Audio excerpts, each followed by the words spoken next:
Digamos que los tres temas que voy a tratar en esta breve presentación, empezaré hablando de las estrategias posibles de negocio que existen en general, tanto en el ámbito del turismo como en otros sectores, y a continuación de las posibles estrategias me voy a centrar en una muy concreta, que es la estrategia del océano azul o Blue Ocean Strategy.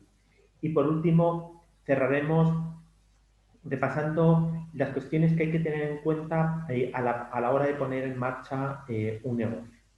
Es decir, no quiero quedarme solamente en la parte teórica, sino también darles unas recomendaciones, unas pinceladas, si están gestionando una empresa o en el futuro lo quieren hacer. Desde el punto de vista de la estrategia, viene de dos palabras griegas, que es stratos y ego. Stratos es el ejército, ego es el líder que lleva un ejército. ¿Qué quiere decir estrategia? Pues básicamente parte del ámbito militar y con el tiempo se fue evolucionando hacia el ámbito del negocio y es decidir hacia dónde queremos ir. Hay empresas que tienen claro hacia dónde quieren ir y su estrategia es una estrategia de low cost. Conocemos muchas, hemos visto sectores que han ido evolucionando y básicamente casi todas las empresas que operan con este modelo de low cost, como son las compañías de transporte aéreo de pasajeros. En las empresas low cost normalmente son productos commodity. Productos commodity son productos básicos. ¿Qué quiere decir esto? Que básicamente no se diferencian unos de otros. Por ejemplo, los tornillos. Los tornillos, bueno, básicamente vas a una ferretería, a una tienda y no preguntas por la marca de un concreto tornillo, sino normalmente pides el tornillo por tamaños. Cuando estamos compitiendo en productos commodities, pues básicamente todos los atributos son muy similares y únicamente se diferencian con una cuestión, que es la cuestión del precio. Por tanto, como son todos parecidos, ¿cuál vas a comprar? Normalmente el más barato. Si viajas en compañías aéreas, que básicamente el servicio es básicamente similar y las rutas son similares, ¿cuál vas a comprar? Pues normalmente el pasaje más barato. ¿De acuerdo?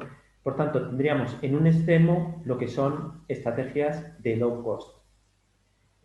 En el otro extremo tendríamos estrategias que se basan en la calidad. Allí lo que es muy importante es ser diferentes. Como en el low cost, básicamente la diferencia la fija solamente un precio. Cuando trabajamos en calidad, normalmente se trabaja con un producto mucho más sofisticado, con muchos atributos. ¿Qué es lo que ocurre cuando competimos en calidad? Que el resto de la competencia nos copia, nos mira y si nos quedamos parados, tarde o temprano van a replicar nuestro modelo de negocio. Es decir, si estamos en un hotel, pues en Canarias, por ejemplo, al principio fue muy novedoso las piscinas Infinity, que eran piscinas que estabas y el horizonte coincidía con el mar y te daba la sensación que estabas en una piscina, pero como si estuvieses casi bañándote en el mar. Los primeros hoteles que lo hicieron se diferenciaron, pero 5 años después las piscinas Infinity ya no eran un elemento diferenciador. En ese sentido, ¿qué es importante si queremos apostar por la calidad? Que constantemente estemos innovando, que constantemente estemos creando nuevos atributos distintos, porque si nos paramos, entonces el resto de la competencia va a ser similar y vamos a volver un poco al modelo anterior, que es básicamente todos los atributos son similares, la diferencia se va a basar en el precio. ¿De acuerdo? Con lo cual, siendo muy simplistas, podemos diferenciar entre dos grandes estrategias: o eres low cost o apuestas por la calidad. ¿De acuerdo? En el caso de Canarias, por ejemplo, había una empresa que es un resort que está en la isla de Fuerteventura, que apostó básicamente por todo lo que es el segmento de golf. ¿Qué es lo que ocurre en Fuerteventura? Bueno, el nombre de la isla ya da algunas pistas. Normalmente es una isla muy ventosa y los que juegan al golf pues saben que casi el peor enemigo del golfista después de uno mismo es justamente el viento. Por tanto, Playitas al principio se posicionó como un hotel basado en un sector de calidad media-alta, intentando atraer al segmento de golfistas. Y no triunfó. Y a partir de allí hicieron una reflexión que es básicamente el tercer eje que me gustaría plantear, que es el eje de nicho. Es decir, es centrarse en una parte del mercado. ¿De acuerdo? Es decir, no vas a todos los clientes, sino vas a un cliente muy específico. En el caso, por ejemplo, de Playitas, ¿qué es lo que hicieron? Expandieron no solamente el golfista, sino se especializaron en turismo relacionado con deportistas. Deportistas de élite o personas que quieren estar de vacaciones pero practicar deportes como puede ser montar en bicicleta, nadar, incluso sí, también jugar al golf. ¿De acuerdo? Y en ese sentido, en los últimos años en Canarias lo que estamos viendo es la aparición de nuevos modelos de negocio basado en esta idea de nicho. Y pongo una serie de ejemplos.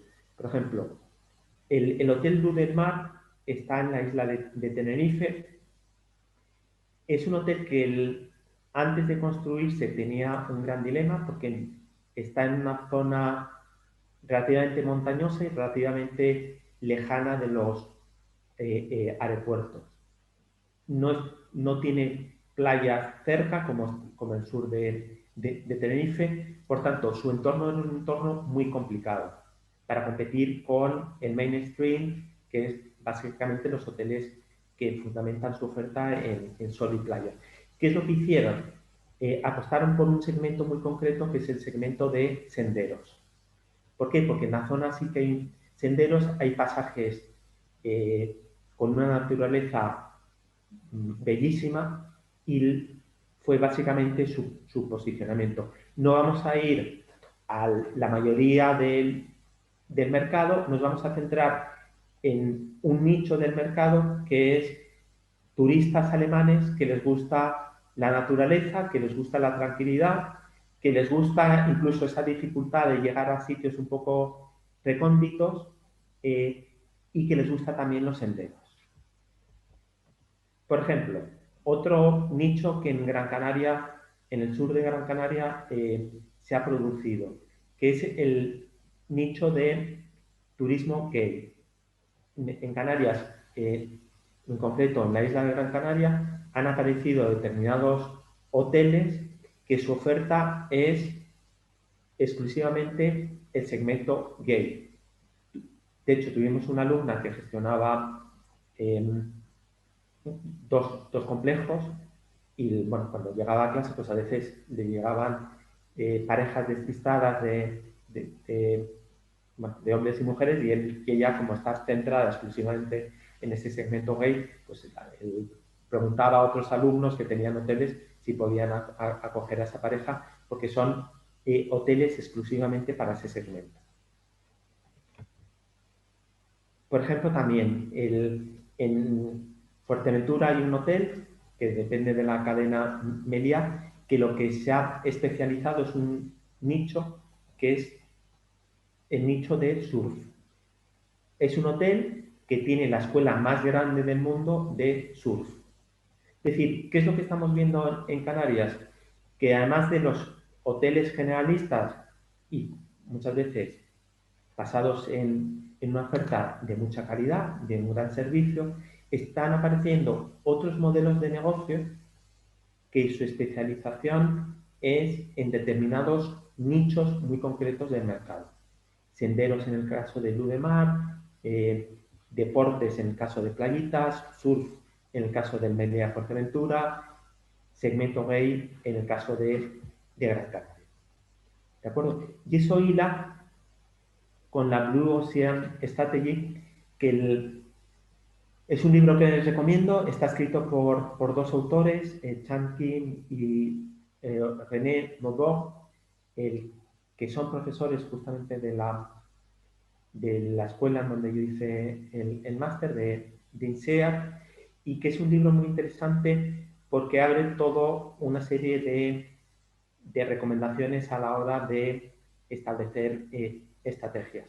Los autores diferencian entre dos tipos de entornos.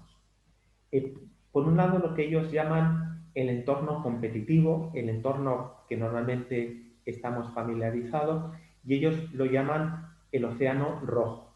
¿Por qué rojo? Porque digamos que son océanos en los que la competencia es muy elevada, es sangrienta, por poner un símil. ¿Y qué es lo que ocurre en estos entornos? Pues básicamente todos los competidores buscan conseguir y se dirigen a los mismos clientes, muchas veces con productos muy similares y con estrategias también que no dejan de ser parecidas.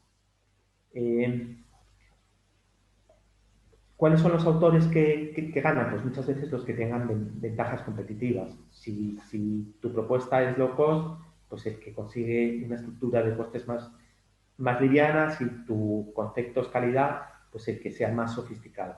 ¿De acuerdo? Como hay una parte en el ser humano que nos gusta la competencia, la lucha, el intentar ser mejores, pues muchas veces este tipo de competencia no lo llevamos mal, es nuestro día a día y queremos demostrar que somos mejores que los otros. Pero frente a este tipo de océano, a este entorno muy competitivo, muy difícil, los autores de Océano Azul lo que hablan es que puede haber otro entorno, que es el entorno que básicamente lo que vas es a un tipo de cliente que es único, que solamente tú te diriges a él y con un producto completamente diferente al otro. Cuando digo a los otros, a lo que existe en el entorno. ¿De acuerdo? Ejemplos que todos ustedes conocerán. Por ejemplo, el Cercle du Soleil, el circo del sol. El circo del sol es una idea que parte de desarrollar el esquema básico del circo que todos conocíamos muchos de nosotros conocíamos cuando éramos pequeños, desarrollarlo con un componente de teatro, de música, de music hall, de convertir algo completamente nuevo, que no es circo, que no es teatro, que es un producto nuevo, pero que atrae también al conjunto de las familias, y como es algo nuevo, pues básicamente no compite con nadie. Y en eso justamente radica la estrategia del océano azul. Y el océano azul entra dentro de lo que llamamos la estrategia de nicho. ¿De acuerdo? Entramos ya en la tercera parte de la exposición, que es la puesta en marcha. Si queremos crear una estrategia de negocio basado en océano azul, primero, tener en cuenta que no es fácil, porque crear algo que nadie ha hecho es un reto. ¿De acuerdo? Normalmente los océanos azules se están buscando a través de fusión de cosas. Y lo hemos visto en el caso del turismo. Es decir, fusionar senderos con hoteles, práctica de deportes con hoteles, surf con hoteles. Por ejemplo, ahora con la oferta que hay cada vez más rica en Netflix, series en televisión, los cines están desapareciendo y hay un nuevo modelo de negocio que es fusionar restaurantes con cines. vas a ver películas muy elegidas en un entorno completamente distinto mientras estás en un restaurante. Eso sería un ejemplo de fusión. Un creador de océanos azules fue Steve Jobs. Steve Jobs, si recuerdan, cuando presentó el primer smartphone, en su presentación dijo, les voy a presentar una cosa que son tres cosas, que es un teléfono, un acceso a Internet y un iPad. Juntar tres entornos distintos es crear algo que muchas veces no existe. ¿De acuerdo? Con lo cual, si están pensando en crear algo que opere dentro de un océano azul, piensen en esta idea de fusión de cuestiones. Starbucks, pues básicamente es la fusión de café de calidad con acceso a Internet de calidad. ¿De acuerdo? Desde el punto de vista de el desarrollo de una estrategia, lo que es muy importante es que haya una coherencia entre lo que queremos hacer y lo que somos. Les estoy enseñando, algunos de ustedes lo conocerán, para otros será nuevo, el modelo del lienzo, del canvas de Dr. Weiler, que es una manera de representar las partes de un negocio. Que de manera simplificada sería quiénes son nuestros clientes, que es la parte de la derecha, qué es lo que proponemos, cómo lo hacemos y luego toda la parte económica. Pues bien, es muy importante que lo que ofrezcamos se sustente en, en nosotros mismos, en hasta qué punto nosotros somos buenos. ¿De acuerdo?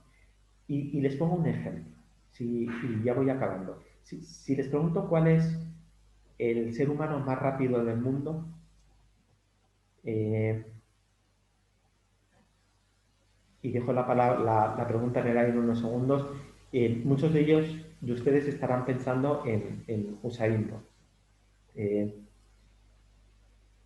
Y mi pregunta es, Usain Bolt,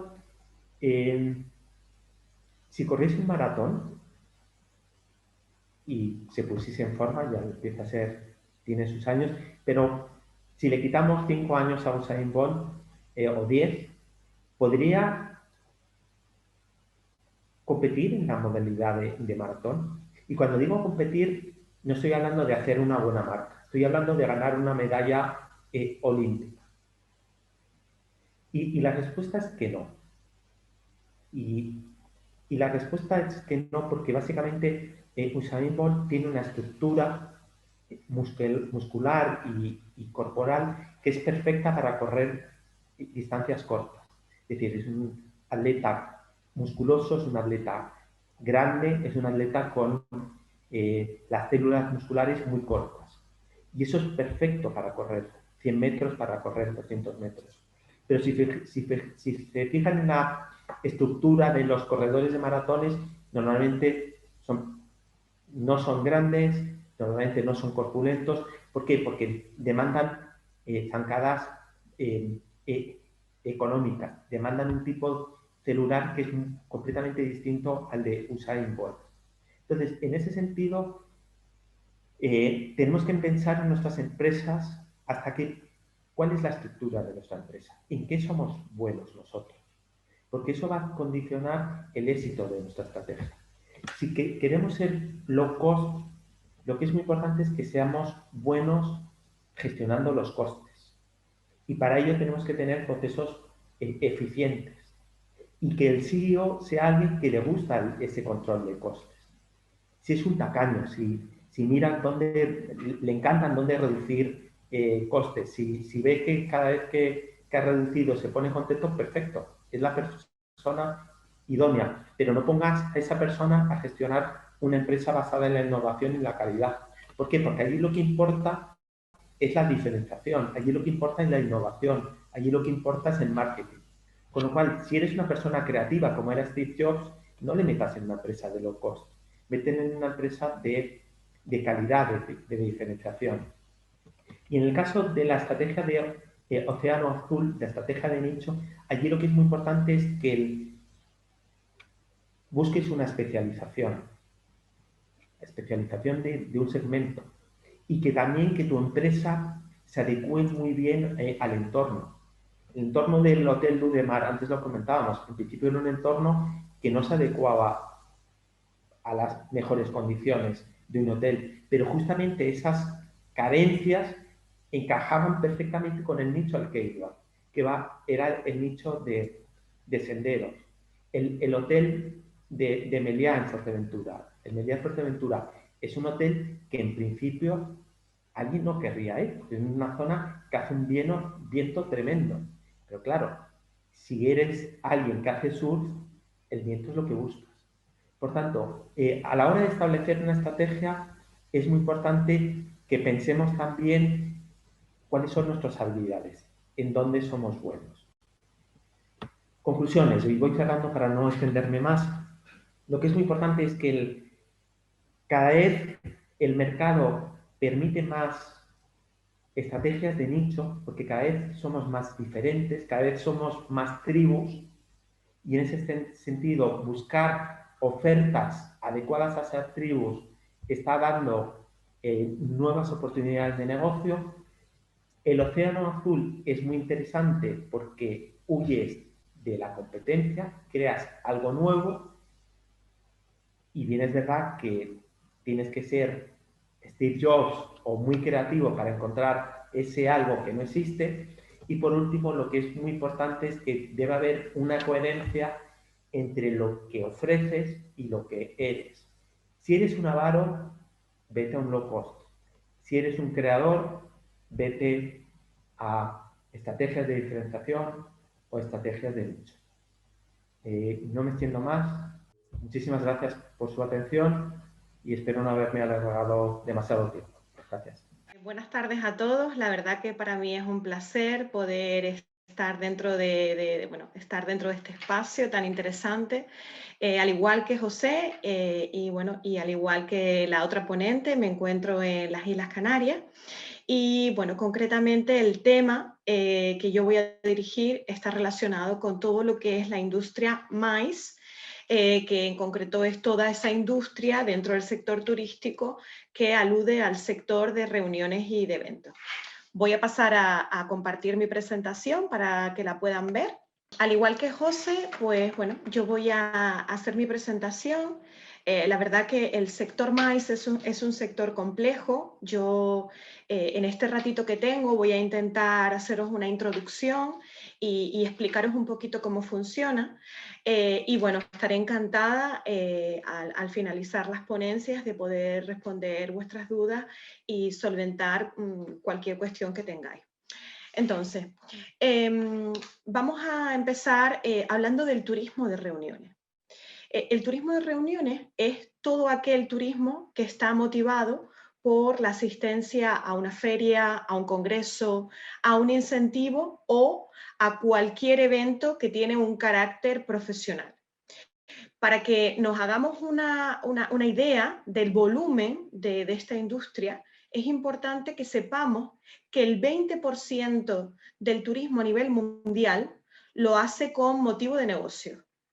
Concretamente, en España, el impacto que tuvo esta industria en el 2019, que son los últimos datos que tenemos por parte del Spain Convention Bureau, fueron de 7.000 millones de euros.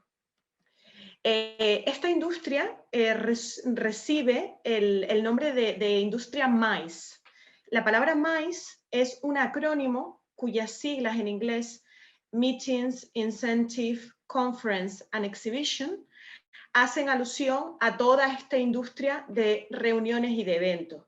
Pero sí que es importante que sepáis, porque seguro que en vuestra cabeza están empezando a venir se os viene a la cabeza esa idea de estos eventos sociales, como pueden ser, por ejemplo, bodas, bautizos, comuniones. También podemos, seguro que pensáis en eventos deportivos, en eventos culturales, en eventos musicales. Es importante que sepáis que estos eventos que acabo de nombrar no estarían dentro del sector MICE. El sector MICE ocupa exclusivamente lo que son los eventos corporativos. Sí que es verdad que, por ejemplo, en muchos hoteles, además de trabajar el sector MICE en departamentos de eventos, también operan pues, eventos sociales, como pueden ser bodas o como pueden ser pues, cumpleaños, que también están muy en auge, muy de moda. Pero sí que es importante que sepáis que la industria MICE concretamente se centra en el sector corporativo. ¿Cuáles son las principales ventajas de esta industria? La principal ventaja, y que se ha trabajado mucho sobre todo en el pasado, es la desestacionalización que esta industria tiene frente al turismo vacacional. ¿Y por qué desestacionaliza? Pues desestacionaliza porque esta industria se da en periodos no festivos. Se da en esos momentos en los que las personas están trabajando, con lo cual viene perfecta para ocupar esos huecos que el turismo vacacional deja, ¿no? Además, principalmente se suelen dar en primavera y en otoño, que suelen ser meses contrarios al turismo vacacional. También es una industria muy interesante porque tiene una rentabilidad muy elevada. Según el ICA, que es el International Congress and Conference Association, es la asociación más prestigiosa a nivel mundial en el sector de los eventos, el turismo de reuniones, el turista que viene con motivo de reunión, consume un 53% más que un turista vacacional. Normalmente demandan hoteles de 5 estrellas, de 4 estrellas y servicios de gama elevada. Además, esta industria es muy interesante para las economías, para la economía local de un destino, porque no solamente emplea al sector turístico, sino que también emplea a otros sectores. Es decir, necesita, por ejemplo, emplear al sector audiovisual, empresas de arquitectura efímera, empresas de interpretación, empresas para azafatas, caterings, y siempre va cambiando porque cada evento es diferente y cada evento tiene unas necesidades completamente diferentes al otro. Y ya por último, destacar la gran promoción para el destino que supone la organización de un evento. Es decir, al final es un escaparate para el destino en el que se realiza, porque al final estas personas que van a venir al evento pueden ser futuros visitantes y futuros turistas. Además, por ejemplo, aquí podemos pensar cuánto lucha un destino por tener, por ejemplo, unas Olimpiadas, ¿no? Lo hace básicamente porque al final la repercusión que tiene para el sitio que realmente alberga este evento es impresionante. También quiero explicaros algunas de las características contrarias al turismo vacacional. Es decir, este tipo de turismo nunca va a asumir, es decir, la persona que asiste a un evento de carácter corporativo no se va a encargar de pagar su viaje, ni de pagar su alojamiento, ni de pagar los servicios que tenga durante el evento. De esto siempre se va a encargar la empresa promotora. Además, la duración del viaje suele ser más corta que la del turista vacacional. Se estima que está en torno a unos 3 días, 2-3 días, pero sí que es verdad que si va a un lugar que tiene un emplazamiento más vacacional, hay ocasiones en las que las empresas alargan los días para que se pueda disfrutar un poco más del destino. Y ya por último, hablar de la decisión organizativa, es decir, la decisión organizativa sobre qué sitio se elige para el evento o qué hotel, nunca va a ser de la persona que asiste, sino que siempre va a ser de la empresa promotora y organizadora. Y sí que quiero hablar de España, porque España es un país que realmente es un caso de éxito dentro del sector MICE, y he querido elegir esta foto porque esta foto se hizo en las Olimpiadas en Barcelona en el año 1992. El año 1992 supuso un cambio total para España dentro del sector MICE, porque además de este evento también tuvo la Expo en Sevilla, y a partir de este momento España se convierte en un referente internacional para la organización de eventos. Y en el mundo, de repente, España está en el ojo de mira para ser un sitio donde se celebren eventos.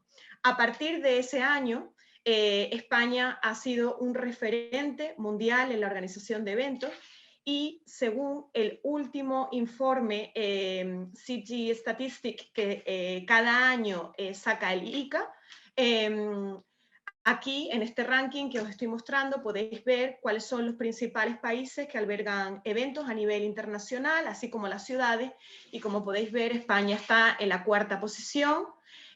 También podemos ver países latinoamericanos, como puede ser Brasil, como puede ser Argentina, y a nivel de ciudades, pues en las 5 primeras posiciones destacan ciudades europeas, pero bueno, podéis ver que hay diferentes ciudades de todo el mundo.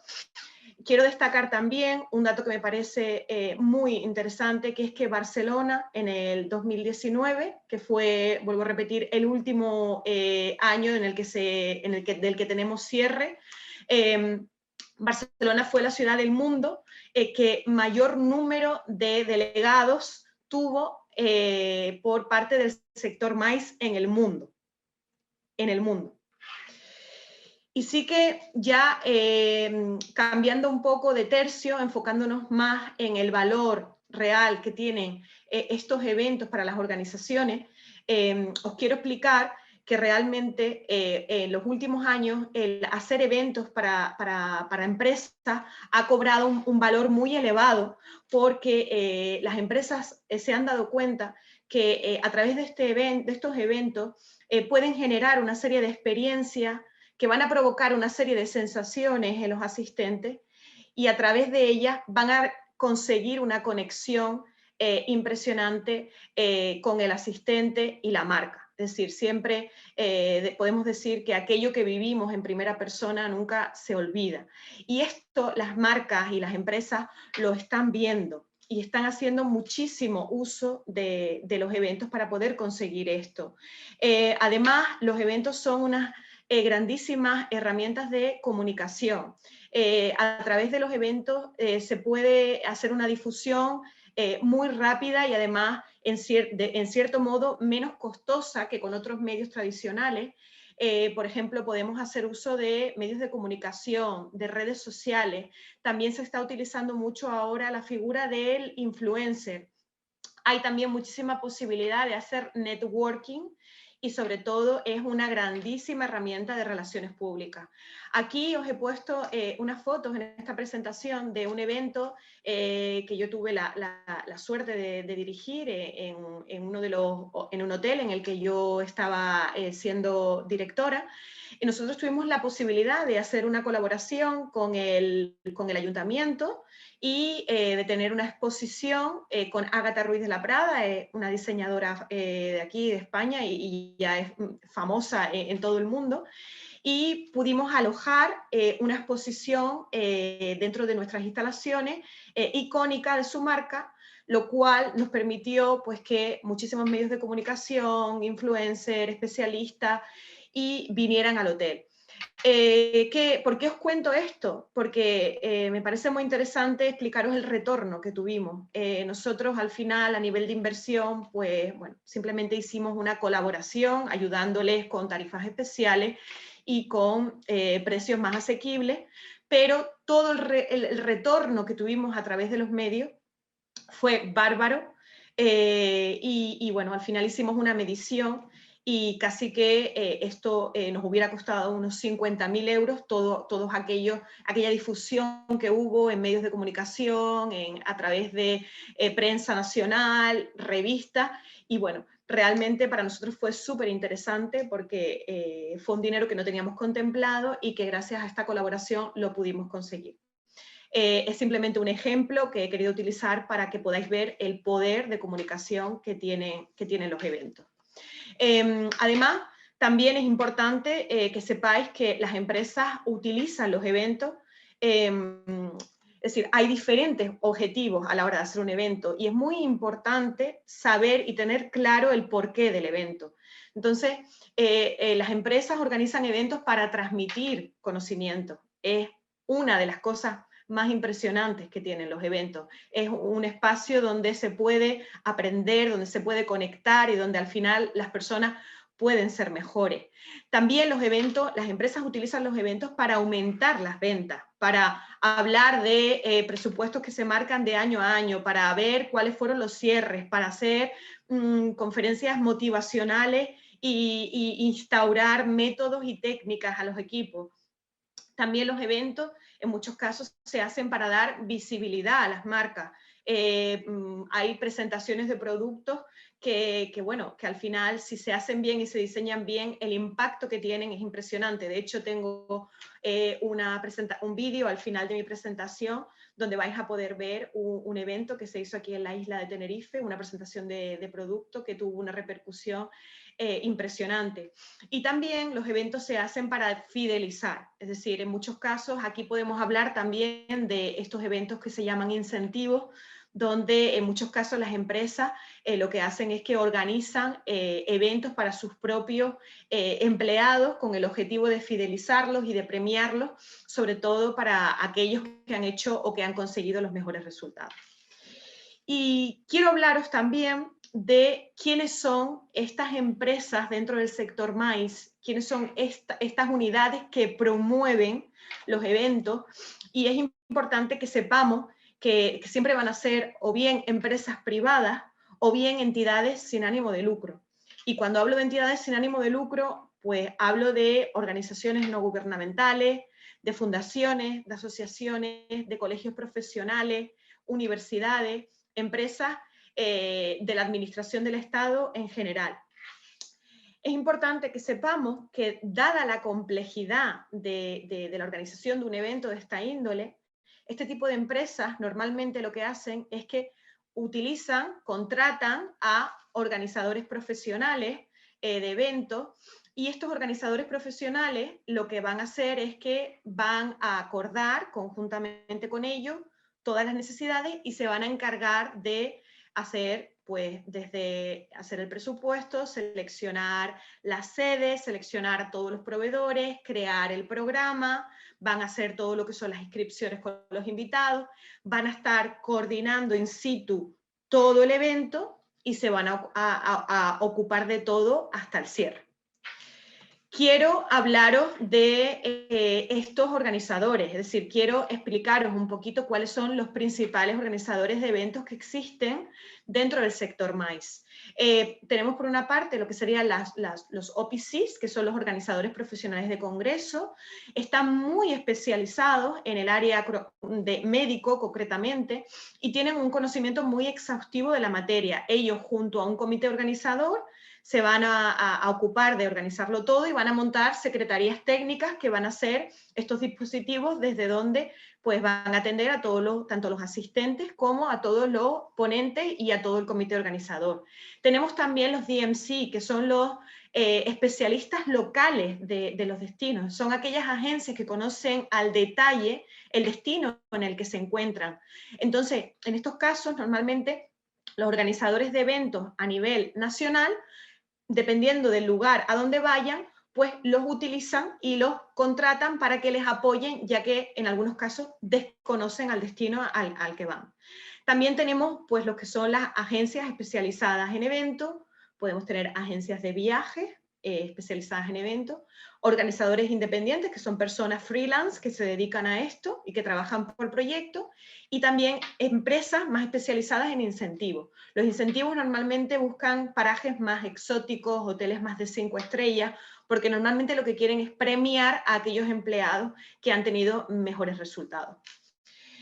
Además, quiero hablaros de cuáles son los principales eventos que existen, los principales tipos de eventos que existen dentro del sector MAIS.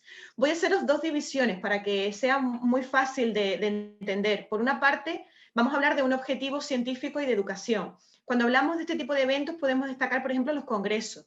Los congresos son eventos en los cuales profesionales de una misma área se reúnen para hablar de novedades, para hablar de estudios, y también tenemos, por ejemplo, las jornadas o los seminarios donde se trabaja más concretamente sobre un área específica.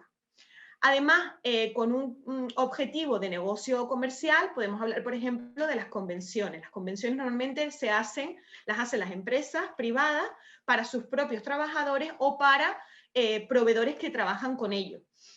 También tenemos lo que sería la feria, donde empresas del mismo sector presentan novedades. Por ejemplo, en España tenemos la feria más importante del mundo de eventos, que es la feria IBTM, que se celebra cada año en la Fira de Barcelona.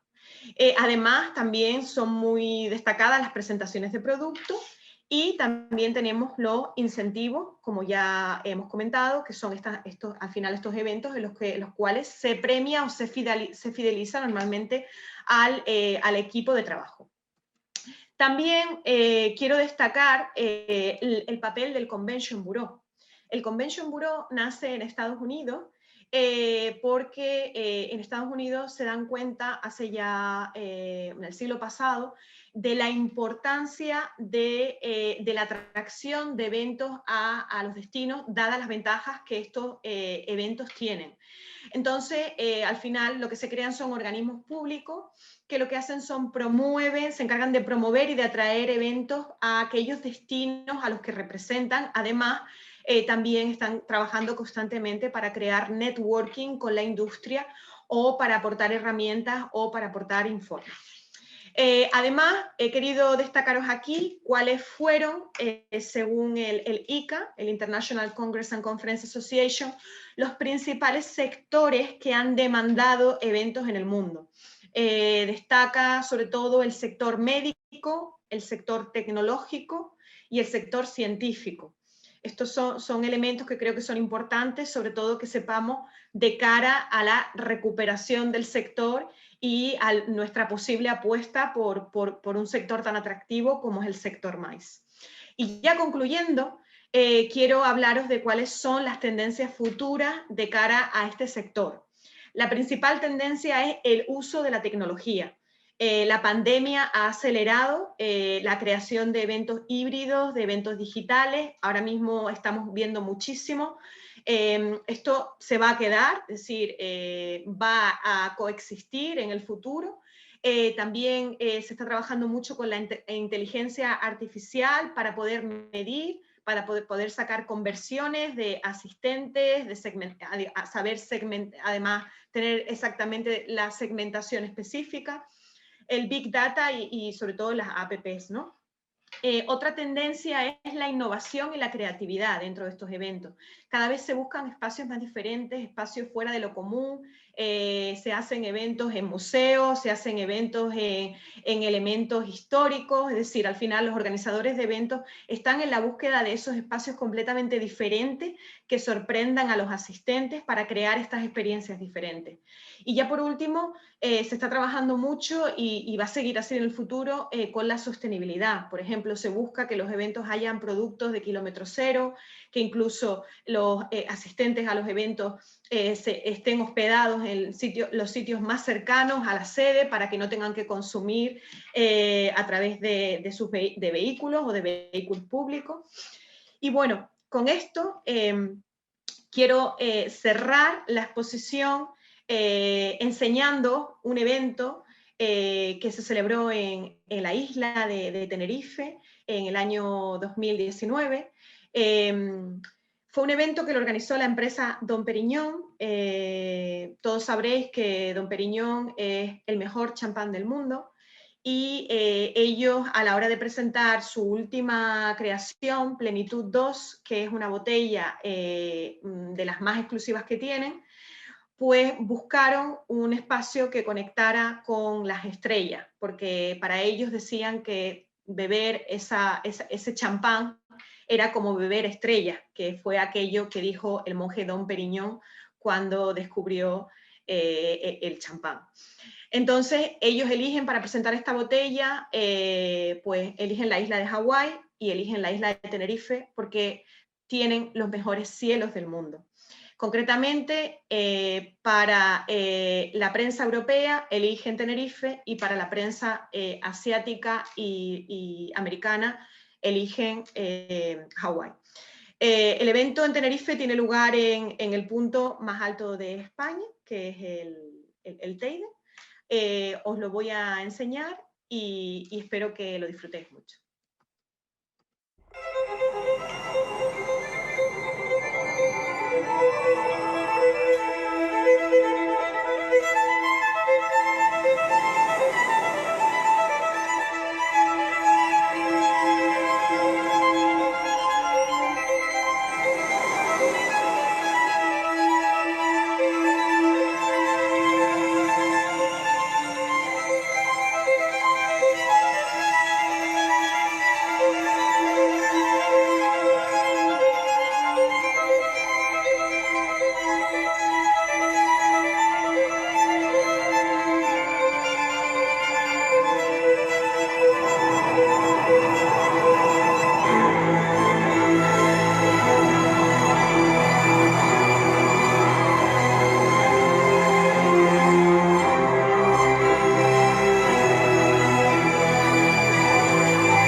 Bueno, pues como habéis podido ver, se abrió la botella en el punto más alto de España, con uno de los mejores cielos, para poder conectar en ese evento esa experiencia en el que el concepto de la marca daba en el clavo con la experiencia de los asistentes.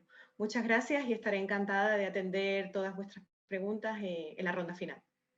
Pues quería simplemente empezar diciéndoles que, bueno, por mi formación, he tenido una visión un poco, digamos, amplia, ¿no? 360 de lo que es el turismo en general, concretamente en las Islas Canarias.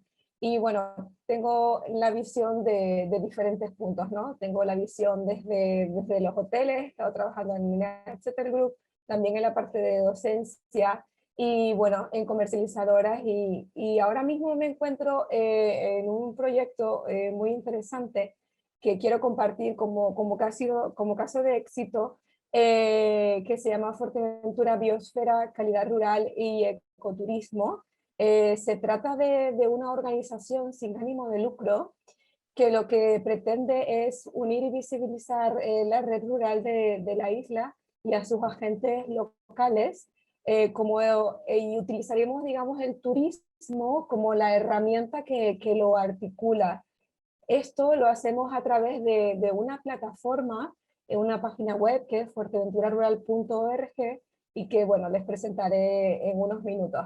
A día de hoy, digamos que, hablando de la temática general, ¿verdad?, de la diversificación del negocio en el sector turístico, ahora mismo vamos a centrarnos en la isla de Fuerteventura, que ha salido tanto en la exposición de José como de Cristina. Es una isla del archipiélago canario que tiene, entre otras de sus características, una excepcional biodiversidad.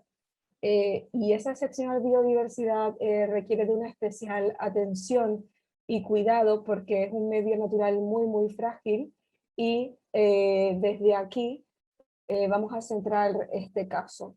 Para quienes no conozcan la isla de Fuerteventura, somos 8 islas canarias en el archipiélago. Hablamos de Fuerteventura, es una isla con apenas 120.000 habitantes, y todos hablamos del año 2019 porque, claro, es el dato que por las circunstancias tenemos, ¿no? Pero bueno, en el año 2019 llegó a acoger a más de 3 millones de turistas. No quiero abrumarles con muchos datos, pero básicamente esto creo que puede ser importante, interesante, para que un poco conozcan la presión a la que los medios, el medio natural y la isla en general y sus recursos ha sido sometido durante este tiempo.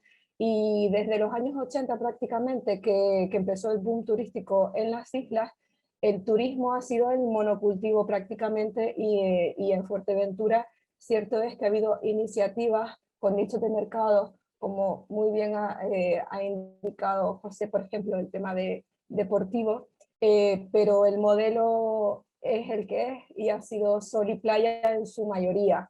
Ha sido sol y playa en su mayoría y esto además ha tenido un impacto en la economía, en el desarrollo sociocultural y sobre todo en el reparto, ¿no?, de las oportunidades en la población actual y puede ser, probablemente lo tenga también en la futura, ¿no?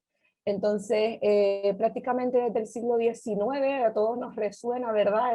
La revolución industrial se ha dado un uso y una producción y un consumo indiscriminado de los recursos naturales y además, paralelo a ello, una ausencia de la gestión de los recursos resultantes. La pandemia ha cambiado de una manera drástica esta situación por el parón que hemos sufrido todos los que trabajamos en turismo y el parón que ha sufrido el mundo, por supuesto. Y aunque esa recuperación está siendo muy lenta y muy inestable, por otro lado, cierto es que la pandemia ha acelerado esta tendencia que ya existía de hace unos años, que no es nueva, hacia otro modelo, hacia un modelo de desarrollo sostenible. Y no porque ahora de repente digamos, oye, esto me suena bien, voy a probar qué tal, no. Esto realmente es una cuestión de equilibrio, es una cuestión de sentido común y de hacer las cosas de otra manera. Y ahora les explicaré un poquito más ampliamente para que conozcan lo que hemos hecho.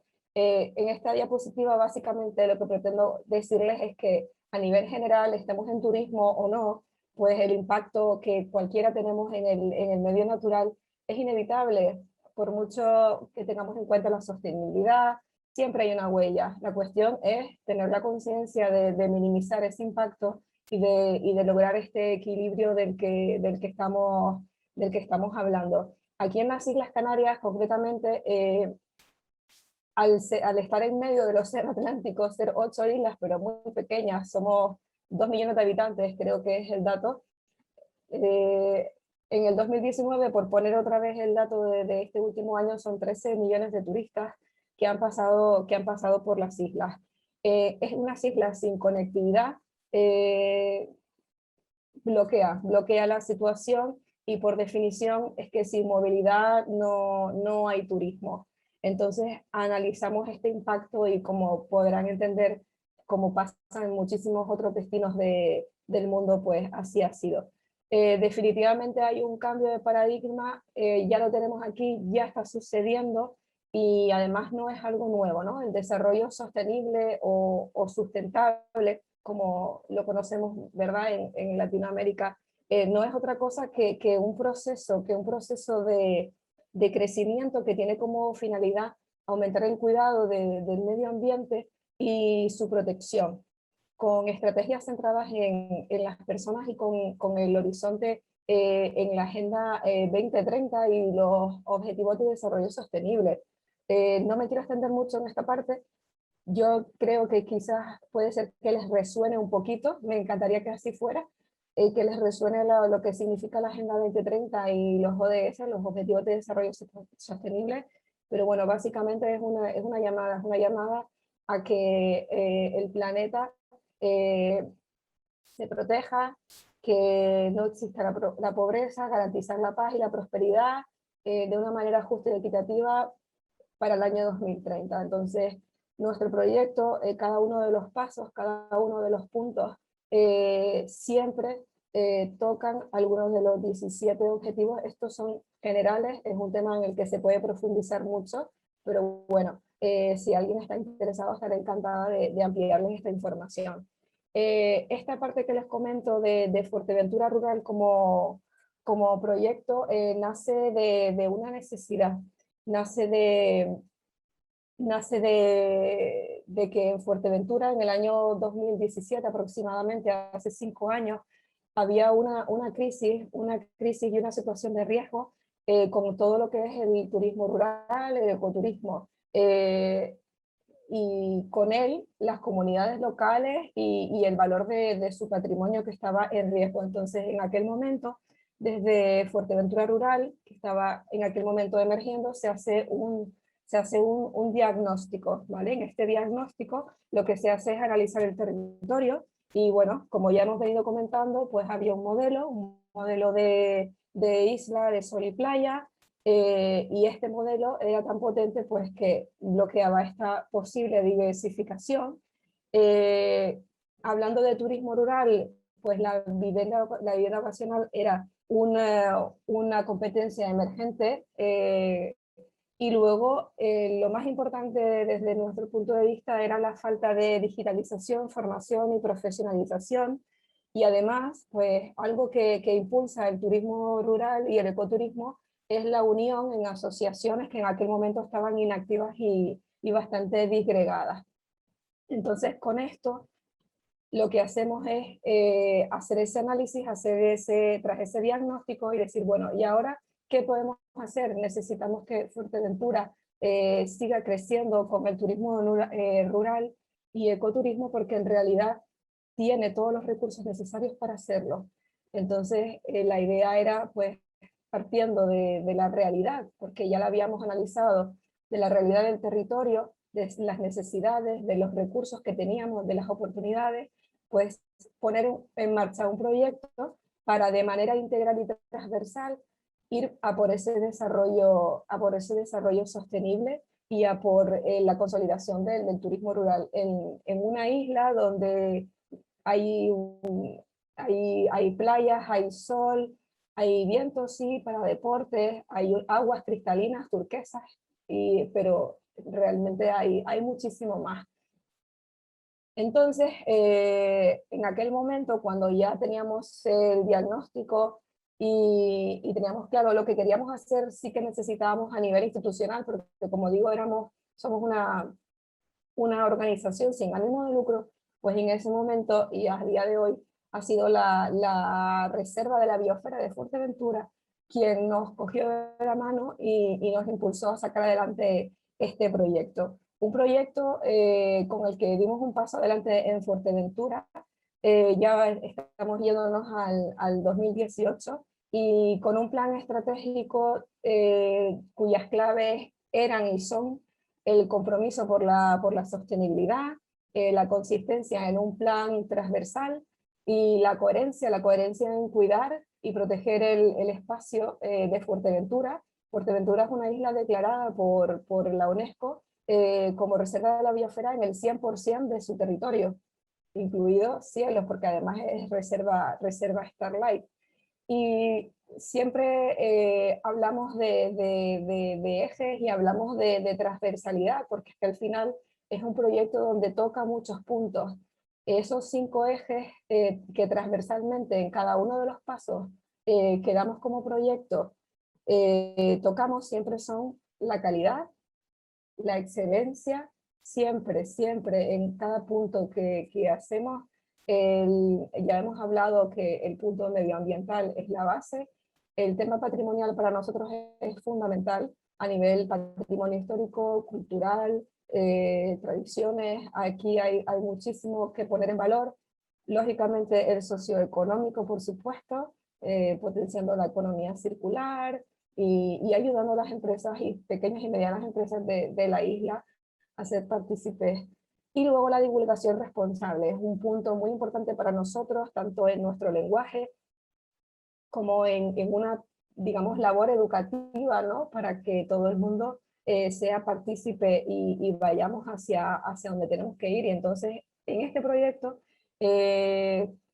vuelvo un poquito para atrás, análisis, diagnóstico, proyecto, plan estratégico, hacemos un manual de buenas prácticas rurales que cubra las necesidades y que recoja las actuaciones en un entorno de turismo rural sostenible.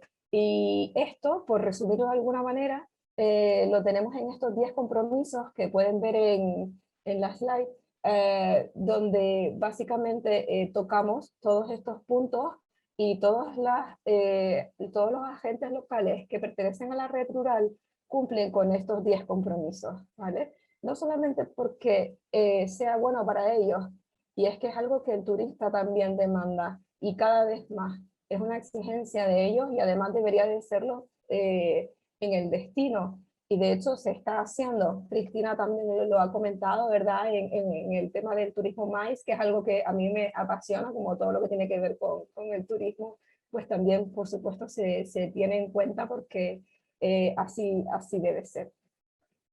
Entonces, hablamos del manual de buenas prácticas, hablamos de estas 10 esencias, y aquí había ya que arrancar. Empezamos a tejer una red, y en esa red hay algo que era una necesidad fundamental, y era la innovación.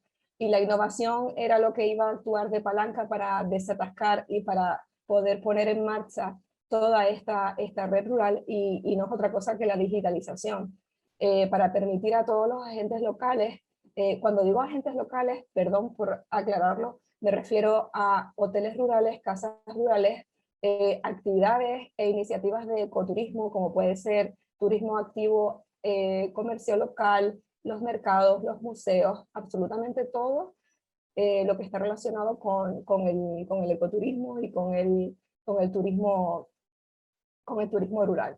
Entonces la digitalización es lo que permite ser más atractivos, ser más competitivos, y ser más ágiles, y utilizar esos recursos. Entonces, una de las cosas más sencillas y que no había era simplemente el hecho de geolocalizar, o sea, de que existas en Google. Partimos desde esa base tan sencilla hasta otras muchas más. Entonces se empieza a geolocalizar desde el proyecto, desde Fuerteventura Rural, esas actividades de la isla. Además, se les acompaña en esa transición, se les facilita las herramientas digitales necesarias. Tengamos en cuenta que las pequeñas casas rurales, los comercios locales, son pequeñas empresas, muchas veces es una única persona, hay veces que son más, pero no tienen departamentos de innovación ni de tecnología, y además en su mayoría no se manejan en entornos de digitalización. Y por ello estábamos ahí facilitándoles de manera gratuita las herramientas necesarias para ponerlo en marcha y para ayudarles a crecer.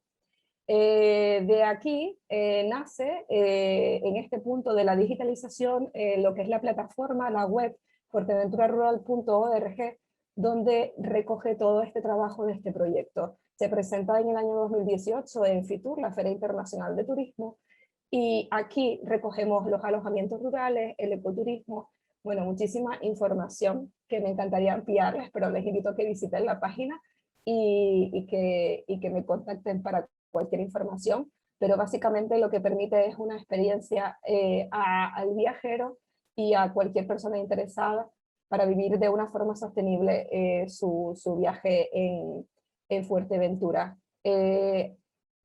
Y la web es completamente gratuita para todos los agentes locales, iniciativas, casas rurales, empresas de turismo que quieran adherirse. Es algo que es completamente gratuito para ellos, y además, siempre y cuando, como hemos comentado, tienen que cumplir con una serie de requisitos, con un código ético, con unos compromisos con la sostenibilidad.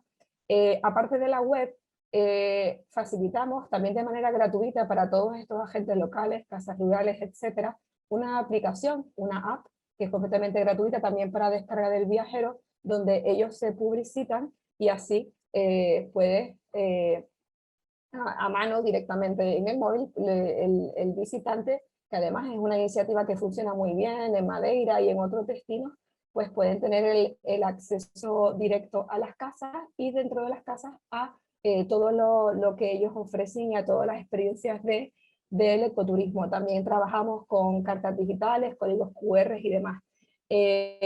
Además de esto, nosotros desde el proyecto apoyamos también a todas las iniciativas, dándoles difusión en nuestras redes sociales. Instagram, por ejemplo, lo hemos creado hace relativamente poco, y tenemos una comunidad preciosa donde ponemos contenido de valor, publicitamos a las iniciativas, información sobre la isla en general, sobre desarrollo sostenible y bueno, tips para reducir la huella. Facebook también estamos, por supuesto, también estamos en YouTube y en Twitter. Y básicamente, por un poco resumiéndonos esta parte y por ir concluyendo, a día de hoy, bueno, estamos trabajando para que esta web tenga más idiomas y bueno, que sea más dinámica y demás. Y básicamente sí que queremos dar esta visión general, ¿no? De qué es lo que hacemos en Fuerteventura Rural. Pues hablamos otra vez de esos puntos transversales, ¿no? De la parte social, económica, cultural, de esas competencias digitales que de otra manera estas empresas no podían haber tenido acceso. Para finalizar, básicamente decirles que esto es posible por el compromiso de todas las personas que forman parte de la red rural. Hemos estado en contacto con organizaciones similares, asociaciones de ecoturismo, estamos formando una asociación de red local y esto es una transformación inevitable, no es una moda ni nada por el estilo. Es un proceso consciente y en el que hay una coherencia entre personas y que tenemos que salir adelante y donde no se deja a nadie atrás. Y en esta transformación la pregunta es si se unen a esta aventura de transformación y por todas las personas. Muchísimas gracias, espero no haberme extendido mucho, que haya resultado útil y muchísimas gracias.